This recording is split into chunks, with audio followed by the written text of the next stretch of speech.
Hello दोस्तों, railway के regarding अभी एक नोटिस जारी हुआ है जिसमें ग्रेजुएशन लेवल के एग्ज़ाम का डेट है जो कि आपकी स्क्रीन पे दिखाई दे रहा है। और ये एग्ज़ाम 5 जून से 23 जून के बीच में है। मैं आपको बताना चाहूँगा, कुछ दिन पहले मैं 45 दिन का स्ट्रेटजी वीडियो आपके लिए लेकर आया था।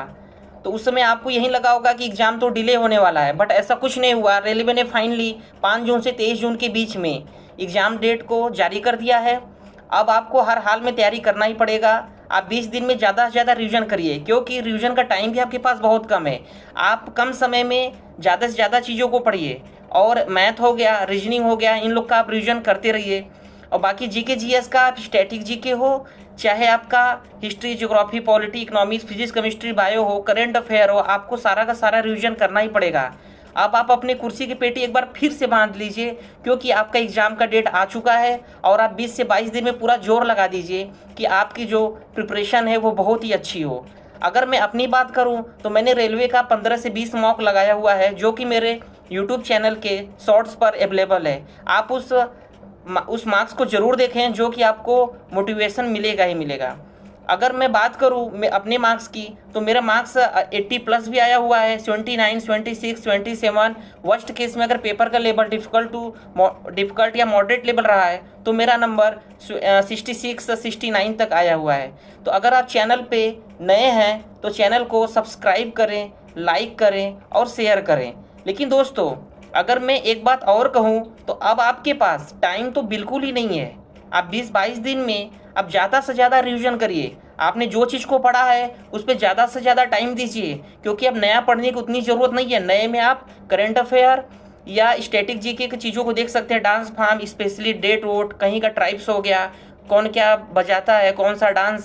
इसके अलावा जीएस में आप कंप्यूटर पे 3-4 क्वेश्चन आता है, जो कि प्रीवियस ईयर में मैं देख रहा हूँ। कंप्यूटर का आप रिवीजन कर सकते हैं, जो आपको कम समय में ज़्यादा नंबर दे सकता है।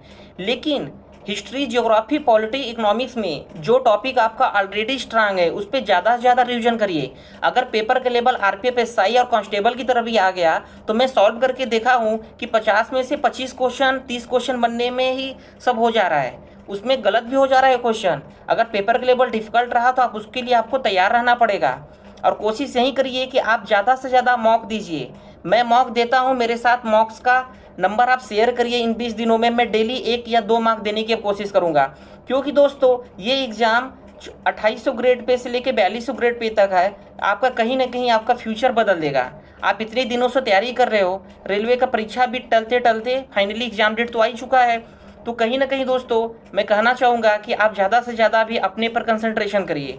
और कोशिश करिए कि आप लाइब्रेरी में हैं तो लाइब्रेरी में ही अपने आप को बंद करने की कोशिश करिए। रूम में हैं तो रूम में ही बंद करने की कोशिश करिए, क्योंकि ये गोल्डन अपॉर्चुनिटी है, ये दोबारा नहीं आने वाला है। क्योंकि एनटीपीसी के एग्ज़ाम में प्रमोशन बहुत ही अच्छा होता है। और मैंने भी यही सोचकर टाइपिंग छोड़ दिया था कि भाई एनटीपीसी में जॉब कौन करेगा, लेकिन अब चीज़ें समझ में आती हैं कि भाई आपके लिए एक जॉब ज़रूरी है और एनटीपीसी में प्रमोशन तो बहुत ही अच्छा है।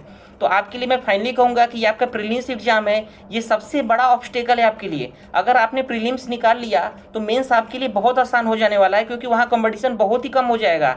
लाखों बच्चों में से आप हज़ारों बच्चों के बीच में आ जाओगे।